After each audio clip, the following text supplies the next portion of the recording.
The Great Serpent Mound, Ohio. In the rolling hills of southern Ohio, hidden among dense forests and winding rivers, lies one of the most astonishing earthworks in the world. From the ground, it may look like just another grassy ridge, a natural rise in the landscape.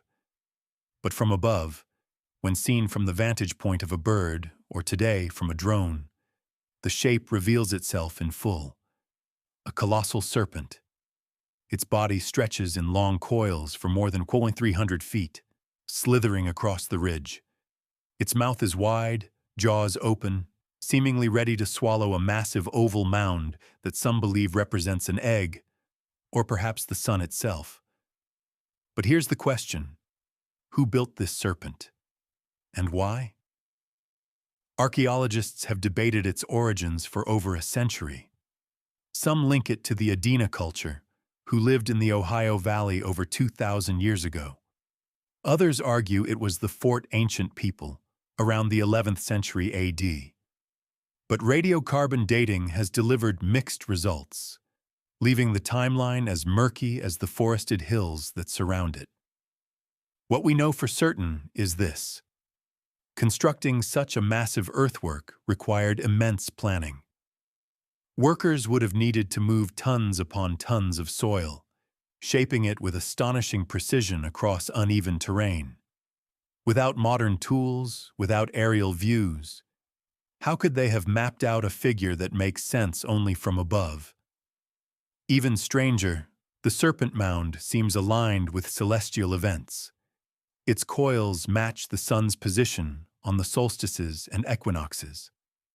Some researchers believe it also tracks lunar cycles, a level of astronomical knowledge that we usually associate with advanced civilizations far older and more distant than prehistoric North America. So what was its purpose? Was it a giant calendar marking time in a sacred landscape? A cosmic serpent worshipped as a deity of fertility and renewal? Or something far darker? A site of sacrifice, where offerings were made to powers beyond our comprehension. Legends among Native American tribes hint that the mound was more than just an artistic or religious monument. Some stories suggest that it was created to honor a great serpent spirit that slithered across the land, guarding the balance between the earth and the heavens. And yet, the truth may lie buried beneath centuries of soil. Archaeologists have been cautious, rarely excavating the site in full. Perhaps they fear what they might uncover, or perhaps they already know, and the story would rewrite what we think we know about the ancient Americas. As the serpent gazes eternally toward the setting sun, one can't help but wonder: was this an offering to the cosmos, a map of the stars, or a warning from a forgotten age? Whatever its meaning, the Serpent Mound remains one of America's greatest mysteries, and it is only the beginning. Because across the United States, hidden beneath forests, plains, and deserts, there are other sites just as enigmatic, just as impossible, and just as unwilling to give up their secrets. Cahokia Mounds, Illinois. Travel west across the Mississippi River, near the modern city of St. Louis, and you will find yourself standing in the shadow of what was once the largest city in pre-Columbian North America. Today, we call it Cahokia. To the casual traveler, it might seem like a series of grassy hills rising from the floodplain, but look closer, and the scale becomes staggering. At its peak, around the year 1100 AD, Cahokia stretched over 6 square miles, home to perhaps 20,000 people, a metropolis rivaling the great cities of medieval Europe.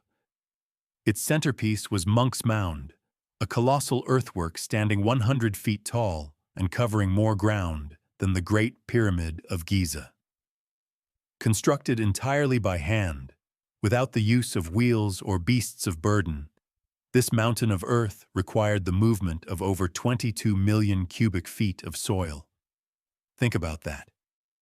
tens of thousands of basket loads, carried one after another, layer by layer, until a pyramid-like platform rose from the Mississippi Valley. Upon its summit stood a massive temple, gleaming above the city, visible for miles. But Cahokia wasn't just a city of mounds. It was a place of precision. Surrounding Monk's Mound, archaeologists discovered Woodhenge, a circle of enormous wooden posts aligned to track the movements of the sun.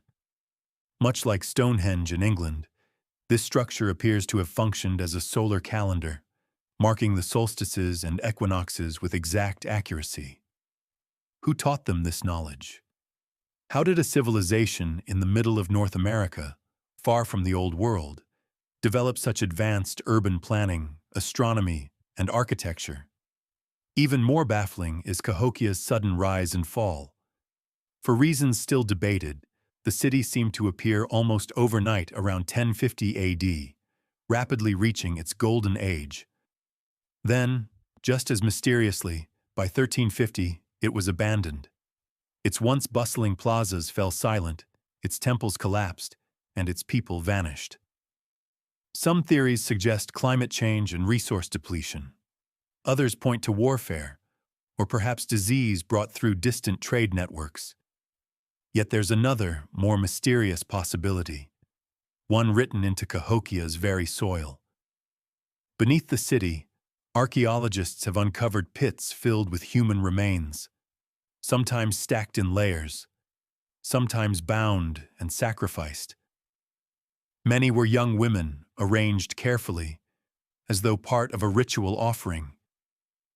Could Cahokia's grandeur have been built on blood? Were these ceremonies performed to maintain cosmic order, to ensure fertility, or to appease gods whose names have long been forgotten?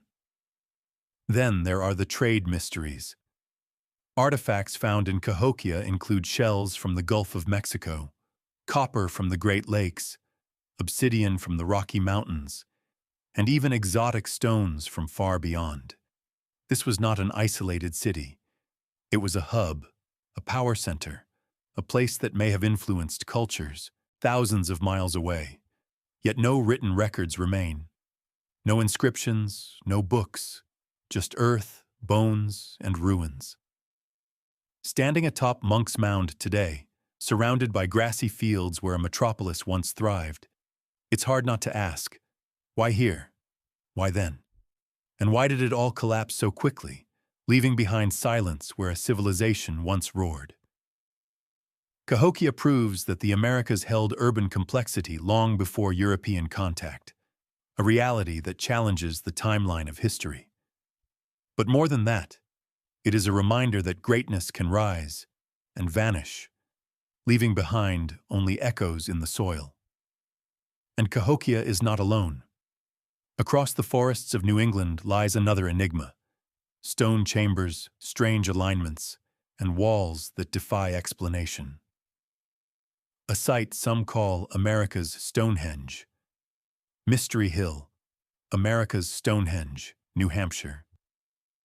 In the forests of New England, hidden among the trees of Salem, New Hampshire, lies one of the strangest archaeological sites in the United States. To some, it's little more than a curious pile of rocks. To others, it is evidence of an ancient civilization, perhaps even visitors from across the ocean, long before Columbus ever set sail. The site is officially called Mystery Hill, though most people know it by its more dramatic nickname, America's Stonehenge. Spread across 30 acres, the site is a complex network of stone walls, chambers, and standing slabs, some weighing several tons. Winding passageways connect the structures, forming what looks like a deliberate, planned design. But the most puzzling feature is not the walls themselves, it's the alignments. Certain stones line up perfectly with the rising and setting sun on the solstices and equinoxes. Others point to lunar standstills, rare celestial events that take nearly 2 decades to cycle. The implication? Whoever built this place had a sophisticated knowledge of astronomy, mapping the heavens with a precision rivaling Stonehenge in England. But here's the mystery. Who built it? Mainstream archaeologists argue that the structures were created by early colonial farmers in the 17th and 18th centuries. According to this view, the stones are nothing more than root cellars, storage chambers, and boundary walls, an accidental resemblance to ancient monuments overseas. Yet, this explanation doesn't sit well with everyone. For one, why would colonial farmers design their root cellars to align with solstices and equinoxes? Why would they drag massive stones into intricate arrangements when simpler methods would have worked just as well? And then there's the weathering. Some stones at Mystery Hill show erosion patterns that suggest they've been exposed for thousands of years, far older than the arrival of European settlers. This has led to alternative theories, each more daring than the last. Some believe the site was built by Native American cultures, perhaps as a sacred ceremonial center. Others suggest it was constructed by Celtic explorers who crossed the Atlantic long before the Viking voyages, and a few even whisper that the site is evidence of a much older civilization, one lost to history, whose knowledge of the stars was as advanced as any in the Old World. One particularly striking feature is the so-called oracle chamber. Deep within the stone complex lies a chamber with a flat stone altar above it. A narrow tube connects the chamber to the altar above, allowing sound to travel from one to the other. Imagine the effect: a voice booming from below, echoing through the altar stone, as if the gods themselves were speaking. Was this a place of ritual sacrifice, a ceremonial oracle, or just a clever quirk of colonial architecture? Even more intriguing are the carvings. Scattered among the stones are markings that some researchers claim resemble ancient scripts, Phoenician, Ogham, even Iberian. If authentic, these carvings would suggest contact between the Old World and the New, long before Columbus. But skeptics argue the markings are either natural scratches or more recent forgeries. And then there's the calendar stone. One of the largest slabs on the site is aligned so precisely with the summer solstice sunrise that modern researchers can stand in its shadow and watch the sun crest the horizon exactly where the builders intended, year after year, century after century. Such accuracy demands intention, it demands planning, and it demands knowledge. So what was Mystery Hill? Was it a Native American ceremonial site, rooted in spiritual traditions that predated European arrival? Was it the work of ancient transatlantic travelers, explorers who reached the Americas thousands of years before mainstream history allows? Or is it truly just a colonial oddity, a jumble of farm walls that happened to line up with the cosmos by chance? The truth remains elusive. Excavations have revealed stone tools, charcoal, and artifacts dating back as far as 4,000 years, though many question the context of these finds. The deeper archaeologists dig, the more questions emerge, and the fewer answers they seem to find. What makes Mystery Hill especially unsettling is the way it blurs lines. From certain angles, it feels undeniably ancient, as if it belongs in the same category as Stonehenge or Machu Picchu. From others, it seems crude and modern, as if a farmer really did just pile rocks together.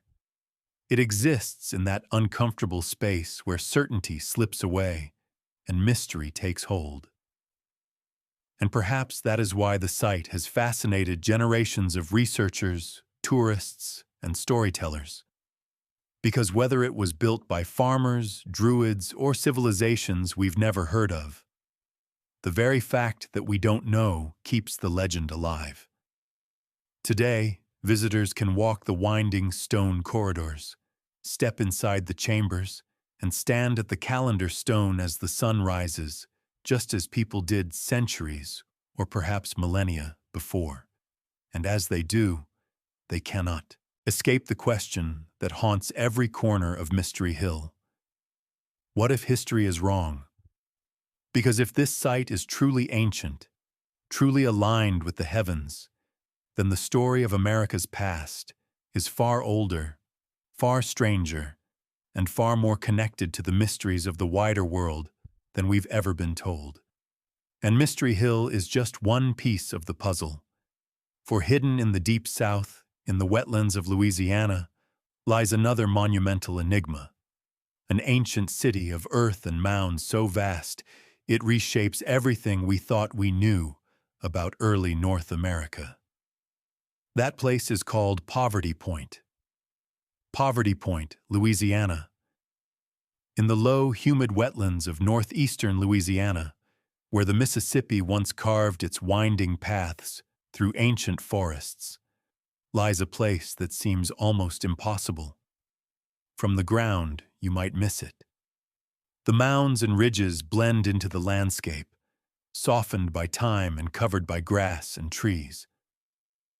But when seen from above, Poverty Point emerges as something else entirely, a colossal earthwork city that should not exist.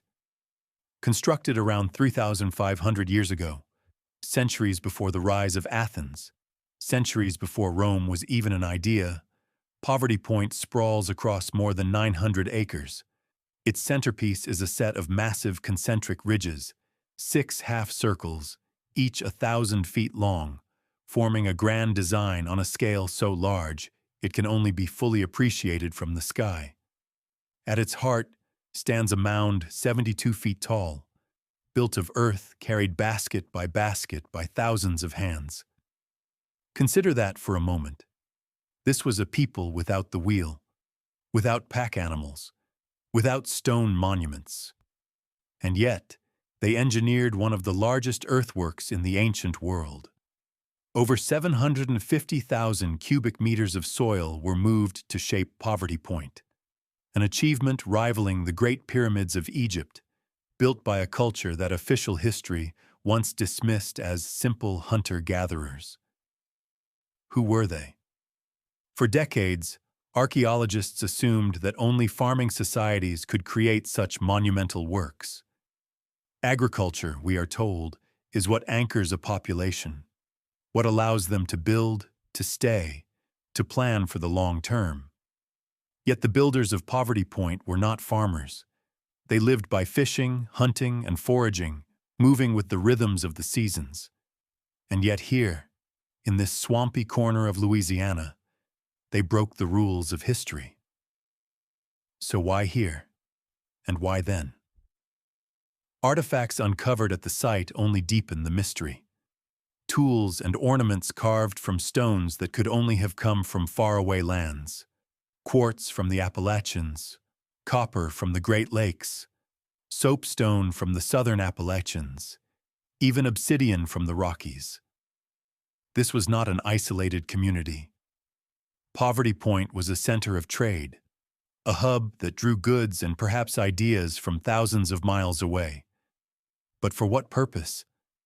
Some believe Poverty Point was a great ceremonial center, a sacred landscape where people gathered from across the continent for rituals that bound them together. Others think it was a city, a permanent settlement, the capital of a people whose name has been lost to time. Still others wonder if it was something stranger, a cosmic map, a mirror of the heavens etched into the earth. The ridges are aligned with remarkable precision. Some suggest they correspond with solstice sunrises and lunar events, hinting that Poverty Point was not just a place of gathering, but a place of astronomical observation. Like Stonehenge, like Chaco Canyon, like so many of the world's ancient mysteries. Yet, unlike those other sites, Poverty Point is older, far older. Built long before the Mayans raised their temples, long before Cahokia reached its peak, Poverty Point is proof that the Americas had complexity, had vision, had monumental architecture, long before history was ready to admit it. And yet, despite its grandeur, despite its reach, Poverty Point vanished. By 1100 BC, just a few centuries after its construction, the site was abandoned. The people who built it left, fading back into the forests and rivers. Why? No one knows. There are no records, no inscriptions, no written memory of who they were or what they believed. All that remains are the ridges, the mounds, the fragments of stone tools and clay figures, the echoes of a city that should not have existed. Standing atop the Great Mound today, looking out over the concentric ridges stretching into the distance, one can't help but feel the weight of forgotten history. How many stories have been lost? How many civilizations rose and fell before we ever wrote them down? And how many more are still hidden, buried beneath forests, waiting to be uncovered? Poverty Point is a reminder that history is not linear, that the story of humanity is not a straight path from simple to complex, from primitive to advanced. Sometimes, great achievements rise where we least expect them. Sometimes, they vanish without explanation, leaving only whispers in the soil. And this whisper, this monumental echo of an ancient people, leaves us with questions that may never be answered. Who built Poverty Point?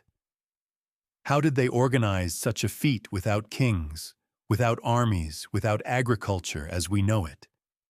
And what drove them to abandon it, leaving behind one of the greatest mysteries of North America? The answers may be lost, but the site itself remains, a silent witness to a forgotten age. And as mysterious as Poverty Point is, it is not the only enigma in the deserts and canyons of the American Southwest. For there, carved into the red stone mesas of New Mexico, lies another puzzle. A city of roads, kivas, and towers aligned to the heavens. A place that defies everything we thought we knew about the ancient United States. That place is called Chaco Canyon. Chaco Canyon, New Mexico. Beneath the burning sun of New Mexico, where the desert stretches wide and barren, lies a canyon carved into sandstone cliffs. At first glance, it looks like any other rugged stretch of the American Southwest. Dry, inhospitable, silent, but for the whistle of desert winds.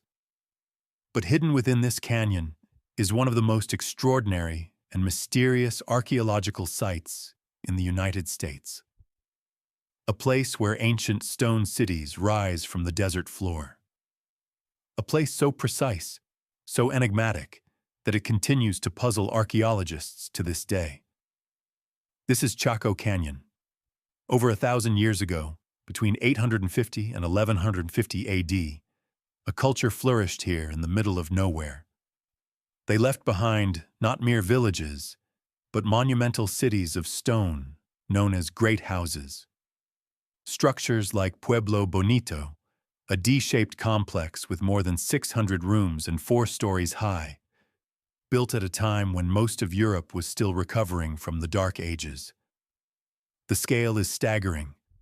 Enormous walls of sandstone, some over 3 feet thick, rising in perfect alignment with celestial events. The builders hauled hundreds of thousands of sandstone blocks and massive wooden beams carried from forests more than 50 miles away. Imagine the labor, the organization, the planning, without wheels, without horses, without written records. Why here? Chaco Canyon is remote. The soil is poor, the rainfall scarce, the summers blistering, the winters freezing. By all logic, it is the last place you would expect a great city to rise. Yet, here it is. And not just one. At least a dozen massive complexes were constructed within the canyon, connected by plazas, kivas, and roads. Ah, yes, the roads. Stretching out from Chaco Canyon are straight, wide roads, some as much as 30 feet across, running for miles across the desert. They cut across cliffs, canyons, and mesas with laser-like precision. And unlike practical roads, these don't always connect settlements. Some seem to lead nowhere, ending abruptly in the desert. Others point directly to the horizon, as if aligned to the movement of stars. So what were they for? Archaeologists debate endlessly. Some say the roads were ceremonial, pathways for pilgrimages or processions. Others believe they were built to connect Chaco with outlying settlements. Yet the scale and direction of these roads defy simple explanation. Could they have been symbolic, mirroring the cosmos on the desert floor? And then there are the kivas, circular subterranean structures, some small, some enormous. The largest, known as Great Kivas, could hold hundreds of people. Were these places of worship, centers of ceremony, or perhaps portals, spaces designed to bridge the human and the divine? Layer by layer, Chaco reveals itself not just as a city, but as a cosmic landscape, a place where architecture, astronomy, and ritual merged into something far beyond ordinary life. The alignments are too precise to be coincidence. Pueblo Bonito's walls line up with the cardinal directions. Windows frame the solstices and equinoxes. Shadows at certain times of the year fall exactly where they were intended to fall. The Siama, people of Chaco, were not simply farmers or builders. They were observers of the sky, astronomers who wove the cycles of the sun, moon, and stars into their very architecture. On Fajada Butte, a sandstone spire overlooking the canyon, researchers discovered the famous sun dagger, a pattern of light and shadow cast by stone slabs that marks solstices and equinoxes with breathtaking accuracy. For centuries, this hidden device tracked the cosmos, long before telescopes, long before written calendars. But then, just as suddenly as it rose, Chaco fell. By the late 12th century, the great houses were abandoned. The roads went silent. The plazas emptied. Why? Theories abound. Prolonged drought, resource depletion, political collapse, conflict. But even combined, these explanations fall short. Why invest such monumental effort into building here in the first place, only to abandon it so completely? Some archaeologists suggest that Chaco was never meant to be a permanent city, but a ritual center, a place where people from across the region gathered for ceremonies, trade, and astronomical observations. Others argue it was a seat of power, a theocratic capital that held sway over a vast region. And then there are those who whisper about something stranger, an echo of myths told by descendant Pueblo peoples who speak of Chaco as both a sacred place and a place of darkness, where imbalance with the natural order brought downfall. What makes Chaco so haunting is not just its size, not just its mystery, but its silence. Unlike other ancient cultures, the Chacoans left no written records, no inscriptions, no texts, just stones.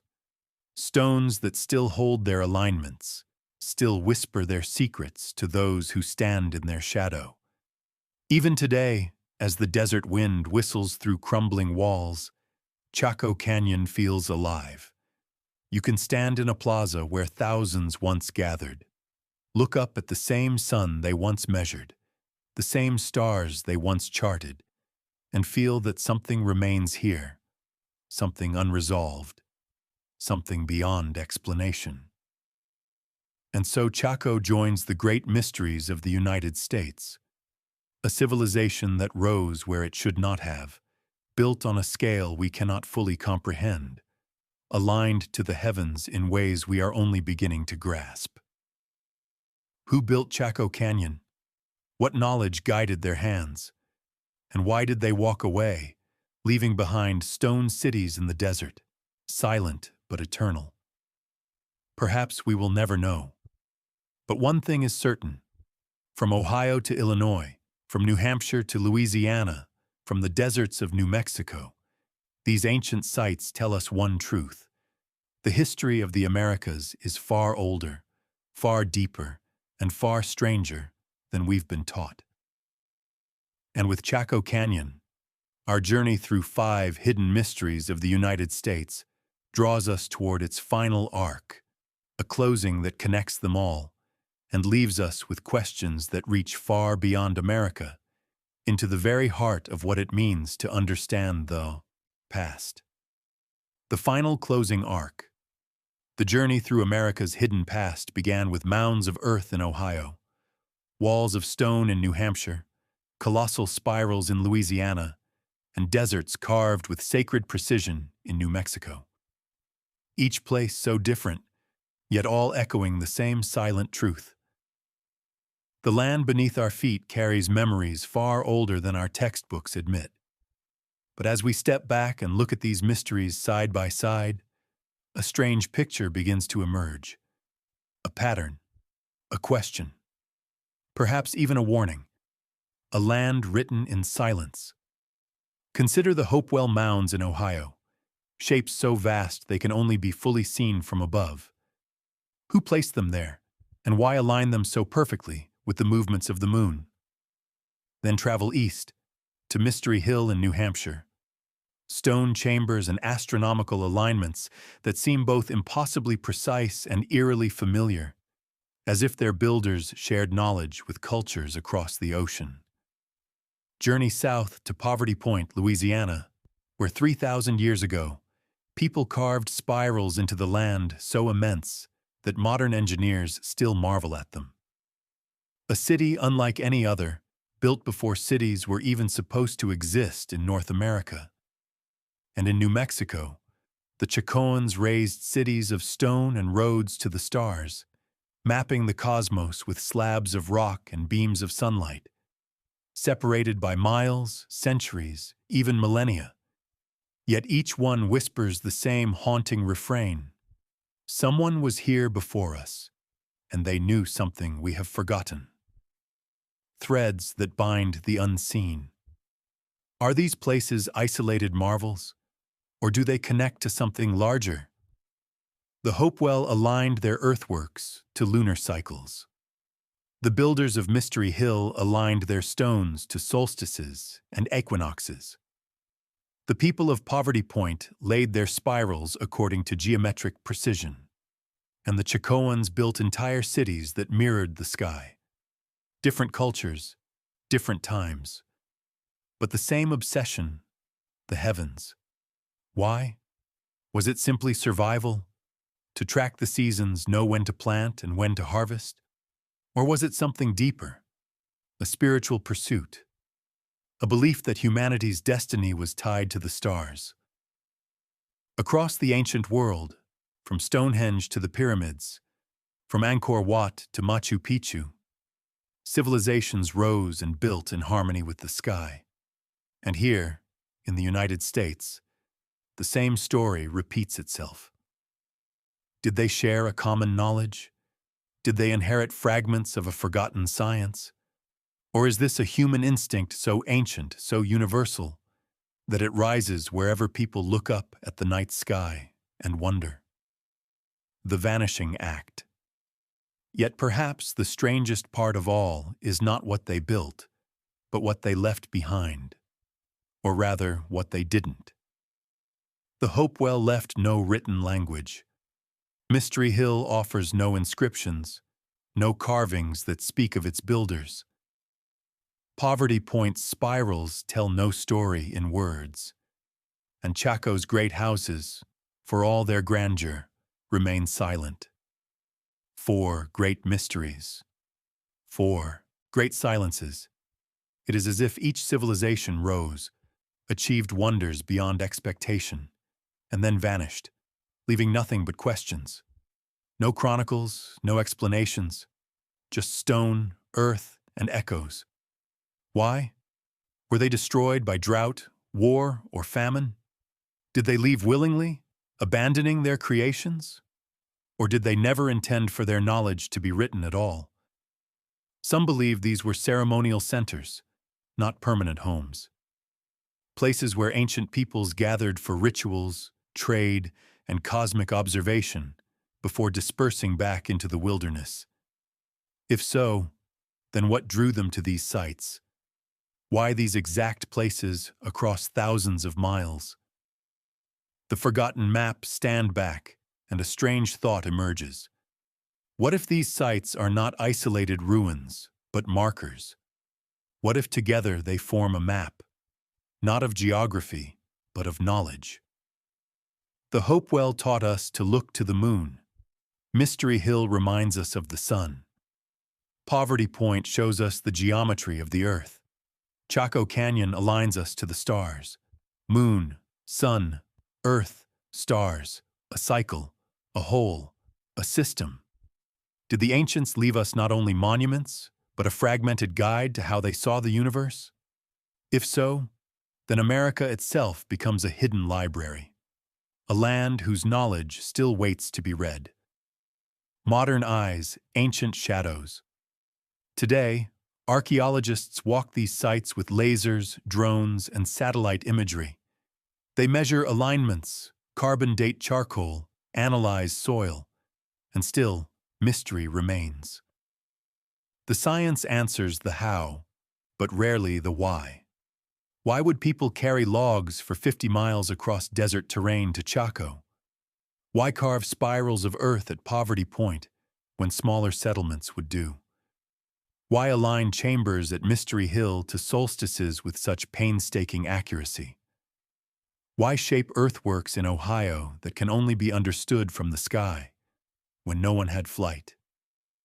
The questions remain, like shadows that grow longer the more we stare at them. Echoes of the ancestors. For Native peoples, these places are not mysteries, but memories. The descendants of the Hopewell, the Pueblo, and others still see these sites as sacred, woven into their spiritual traditions. To them, Chaco Canyon is not abandoned. It lives in story and ceremony. Poverty Point is not silent. It is an ancestor speaking through the earth. The Hopewell Mounds are not forgotten. They are part of a lineage that continues today. Perhaps the true mystery is not whether we can explain these places with modern science, but whether we can learn to see them as their builders did, not just as stones and soil, but as living connections between earth and sky, people and cosmos. The last question. So what do these mysteries tell us?